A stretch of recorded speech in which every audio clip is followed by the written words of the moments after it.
लेकिन ये साला कर क्या रहा है यहाँ पे?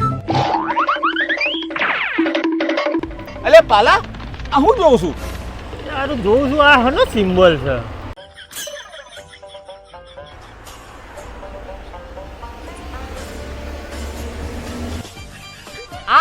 આ તો રોડ પ્રેગ્નેન્ટ છે પ્રેગ્નેન્ટ પ્રેગ્નેન્ટ આ તો મને ઓછું નહીં લાગતું આમ એટલે આજુ તો 6ઠ્ઠો મહિનો છે હા અરે ભાઈ મી હું આપણી દિવાલ ને કોણ હોય अच्छा હા હોય છે ને આ તો એને તો અજીબ હોય છે તે કોઈને કહી દે कितने तेजस्वी लोग हैं हमारे पास कितने शानदार विचार रखते हैं जी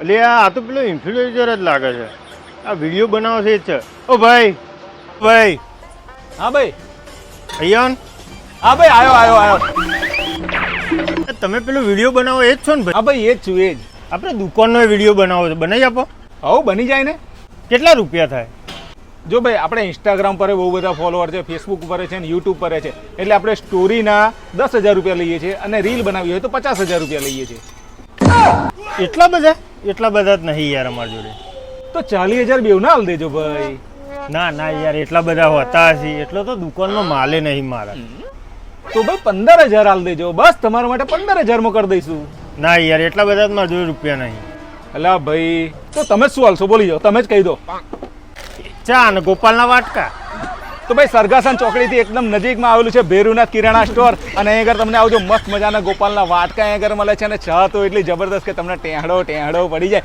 અને આ દુકાનની અંદર તમને કરિયાણું ને બધું જ મળી જવાનું છે अड़ी वाला आया घर से कचरा निकाल ઓય ઓય તું પાછો આવી ગયો અહીં આગળ મને પાછો બીવડાવી દીધો તે હા આવું કરવાનું લખણ જેવા અરે દર વખત પણ તું હું લે ડિસ્ટર્બ છું એટલે તું હોમો આવી જાઉં છું મારી હું આવું છું જાણ હોય તને તું હોમ આવું તે દર તો લખવા મંડાઈ ગયો આજે અહીં કચરો નાખવા આવી ગયો જાણ હોય તને હોમ હોય છે તો ક્યાં જઈને નાખું અહીં આગળ આટલો બધો કચરો પડે છે તો અહીં આગળ જ નાખવાનું બીજે કઈ જઈને નાખવાનું હોય તને ચોય દેખાય જાય લખેલું દેખાય છે ચોય કઈ કચરો નાખવાનો એટલે ગોળા મોળા છે એમાં થોડી લખેલાની અહીં આગળ જરૂર પડે છે કે અહીં આગળ કચરો નહીં નાખવાનો આખું ગોમ અહીં આગળ આવીને કચરો નાખી જાય છે ને હું નાખું છું એમાં ખોટું શું કર્યું મેં આખું ગોમ નાખે એટલે તારે નાખવાનું તારી પેલી પેસ્યો છે ને એ લઈ આય ને એ લખી દે કઈ કચરો નાખવો નહીં એટલે પણ એ મારે ના લખવાનું હોય મને તો ઉપરથી ઓર્ડર આવે તારે મારે લખવાનું હોય એમને થોડું લખાય મારાથી એક કામ કર હું તારા ખભા ઉપર બે જાઉં પછી ઓર્ડર આલું પછી તો લખે નહીં કના એટલે આ ડફોડ શંકર ખભે બેહી ના લખવાનો ઓર્ડર આલવાનો હોય ઉપરથી એટલે કે ઉપરથી અધિકારીઓ ઓર્ડર આલે ને તારે મારે લખવાનું હોય એમને ના લખવાનું હોય કઈ ઘટાગમ તો લેતી નહીં તને તો કચરો નાખવાની તને ઉપરથી પરમિશન આપી છે એટલે પરમિશન ઉપરથી આવી હોય નીચેથી આવી આખું ગોમ આગળ કચરો નાખે છે એટલે હું કચરો નાખવા છું એમાં ખોટું શું કરું છું તું તો હારા નવરો માણસ છું હવાર બગાડવા આવી જાઉં છું હવારના પોરમાં રોજ મગજમારી કરવા છું તારે તો ઘેર બૈરું હશે તને ચા નાસ્તો બધું આવશે હું તો એકલો માણસ છું મારે હજુ કચરા પોતા વાહનને ચા બધું કરવાનું છે એટલે હું તો નોખીને હેડ્યો એ ઉઠાય તારો કચરો ઉઠાય તારો કચરો અહીં મળ્યો ઉપર ના મળતો નીકળતો ઉપર તો તને ધીબી નોખી હેલો હલો કોણ બોલે છે પાલો બોલે છે હા તમે કોણ હું જગો કિડનેપર ઉતારું ભલભલાના ડાયપર હા કિડનેપર બોલો હા જગો કિડનેપર બોલું તારું બૈરું મારા કબજામાં છે હે પેન્ટ શર્ટ છોડીને તમે કબજા પહેરવાના ચાલુ કરે અલ્લાહ કબજામાં એટલે તારા બૈરાને મેં કિડનેપ કરી લીધું છે હાઈસ હો વરાના થજો કિડનેપર ભાઈ તમે તમારા જેવા લોકોના લીધે જ આજે અમે થોડા ઘણા સુખી છે ભગવાન તમારું ભલું કરે અલ્લાહ ગાંડો બાંડો થઈ ગયો છે કે શું તને ભાન પડતું નથી 10 લાખ રૂપિયા આપને તારા બૈરાને લઈ જા રૂપિયા આપીને તો કોઈ બૈરાને લઈ જાય પાછું અરે બસ ભાઈ બસ હવે તું મજાક કરવાની છોડ પૈસા આપ અને તારા બૈરાને લઈ જા અહીંથી 10 વર્ષથી ભાઈ હું એના સહન કરું છું પોતદારા તો સહન કર આ શું 5 દાડા સહન કરે હજુ અડધો કલાક તારા બૈરાના અંદર કિડનેપ કરે થયો છે અને તારું બૈરું મારું જીવ ખાઈ ગયું ઘરમાં આવતા હાથે કે ચંપલ પહેરી કેમ ઘરમાં આવ્યા આ લાઈટો કેમ ચાલુ રાખી છે જાડા ઘરમાં બાજી ગયા છે થોડી સાફ સફાઈ કરો તું ભાઈ 10 લાખ રૂપિયા હાલ ને તારા બૈરાને લઈ જા જલ્દી લઈ જા તું તારથી સહન નહીં થતી તો હું કરવા ઉઠાઈને લાવ્યો તો? લે ભાઈ, જિંદગીમાં પહેલી વાર કિડનેપિંગ કર્યું તું. મને નથી ખબર કે તારું બૈરું આવું હશે. મને પૈસાની જરૂર હતી, મેં કિડનેપિંગ કરી લીધું અને અત્યારે સહન કરવું પડે છે. અરે ભાઈ, જે આપણને જીવથી વધારે વાલું હોય ને એના પૈસા આલવાના હોય, જે જીવ ખાતું હોય એના પૈસા આલવાના ના હોય. કંટાળ્યો હોય ભાઈ તો એક કામ કર, 15 લાખ આપ, હું પાછું લઈ જાઉં. એટલે આ 15 લાખ આટલા બધા? યાર બહુ વધારે કહેવાય. કઈ નહીં, તારું નહીં મારું નહીં, આપણે વચ્ચેનું સોલ્યુશન લાવીએ. આપણે 10.5 ની અંદર આપણે ફિક્સ કરી દઈએ. 10.5 લાખ હું તને આપું, તું તારું બૈરું લઈ જા ભાઈ. હેડ હવે. 10.5? 10.5 કઈ રીતે થાય? વચ્ચેનું એટલે તો 12.5 થાય. એક કામ કર, 12.5 આપ અને હું લઈ જાઉં. હા ભાઈ, 12.5 નહીં, તું 12 લાખ છેલ્લા લઈ લે અને તારું બૈરું લઈ જાય. યાર ત્રાસી ગયો છું તારા બૈરાનાથી. તને કિડનેપરની હાય લાગશે યાર. કેવા કેવા લોકો રહે છે, કિડનેપરે પોતે પૈસા આલવા પડે છે.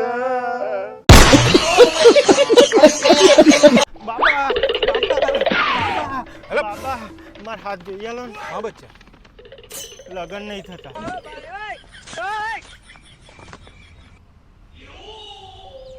દીકરા, તારા નસીબમાં તો બે લગન લખેલા છે. छोटा सा मेरा जहां है પણ દીકરા, એક પ્રોબ્લેમ છે. પ્રોબ્લેમ છે બાબા? દીકરા, તે નાનપણમાં ઘર ઘરતા રમતા રમતા એ બંને લગન કરી દીધા છે.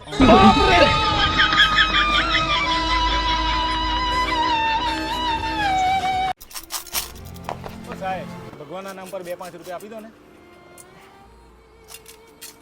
એક મિનિટ સાહેબ, આવો ને. આ ભાઈ આયા તમારી પાસે પહેલી વાર ભીખ આપવા માટે, તો તમને સાહેબ કેવું લાગ્યું ભીખ મને આપીને? સારું લાગ્યું. 2 રૂપિયા આલ્યા તમને. તો તમને એનું એડ્રેસ ક્યાંથી મળ્યું? અહીંથી જતો તો તમે ઊભો રાખ્યો, ભીખ માંગતા હતા તે 2 રૂપિયા આલ્યા તમને. તમે લોકોને શું કહેશો મને ભીખ આપવા માટે, કે મને ભીખ આપવી જોઈએ કે નહીં? આલવી જોવો, 2-5 રૂપિયા આલવા જોઈએ. તો સાહેબ, તમને મારો સ્વભાવ કેવો લાગ્યો? સારો છે સ્વભાવ તો. તો આ ભાઈ અત્યારે આવે ત્યાં મને ભીખ આપવા માટે, એમને મને 2 રૂપિયાની મદદ કરી છે. તમે પણ મને મદદ કરી શકો છો. મારું ઇન્સ્ટા આઈડી છે ફની નીરવ, એના ઉપર જઈને તમે મને ફોલો કરો અને મારું લોકેશન ત્યાં આગળ આપેલું છે. તમે મને ભીખ આપવા માટે આ જગ્યા પર આવી શકો છો. થેન્ક યુ, આભાર, ધન્યવાદ. સુખનો સૂરજ ઉગાડી દીધો મારા નાથે. ઓ પાલા, તારા માટે ગિફ્ટ લાવ્યો. હાય હાય, શું લાવ્યો તો કે? લબુબુ. ના ના, તું ના આઘું રાખીને. અત્યારે ઇન્સ્ટા ઉપર હું જોઉં છું, આ તો ભૂત ને એવું બધું હોય છે આમાં તો. તું આઘું લઈ જાય ને આઘું લઈ જા. એટલે એવું કશું ના હોય તું એમાં. ના આઘું રાખ. અલ્યા, તું નાહકનો બીવું છે યાર. એ બધી અફવાઓ છે, એવું કશું ના હોય. અલ્યા ભાઈ, મેં ઇન્સ્ટાગ્રામમાં રીલો જોઈ. લોક લાયા છે ને તે લોકોને બહેરો મોદો થઈ ગયો છે ને એનાથી મોટું થાય છે, આઘું પાછું થાય છે, પરસાયત હોય છે. અરે આ તો જબરું છે, તને ખબર નહીં એટલે તું એવું કહું. એટલે એ તો બધું સોશિયલ મીડિયા વાયરલ થવા માટે કહેતા હોય. એવું કશું હકીકતમાં હોતું નહીં. એ ખાલી રીલો બનાવે, એમની રીલો વાયરલ થાય અને એમને ઢગલો ફોલોઅર મળે. એનાથી બીજું વધારે કશું નહીં. આ ખોટી અંધશ્રદ્ધા લોકોએ ફેલાઈ છે. સાચું કહું છું ને, એવું કોઈ ના હોય ને. હા તો એક કોમ કરીએ, રીએ 2 દાડા તાર ઘેર લઈ જાય, પછી હું લઈ જાય બસ. એટલે આ તો મારા ઘરે પહેલેથી જ હતું. જ્યારનું આ લબુબુ વાયરલ થયું ને, તારનું તો મારે ઘેર મેળવી રાખ્યું છે. એ લટકાઈ રાખ્યું દિવાલ ઉપર. કશું કહેતો કશું થતું નહીં. અને તને એવું હોય તો તારા મનની શાંતિ માટે હું લઈ જાઉં છું. બસ 2 દાડા પછી તું મારા ઘેર આવીને લઈ જજે. તું જોજે મારા ઘેરમાં કેવી જગ્યાએ લટકાયેલું છે. હેડ તા. હા હેડ, હું લઈ જાઉં છું. હા.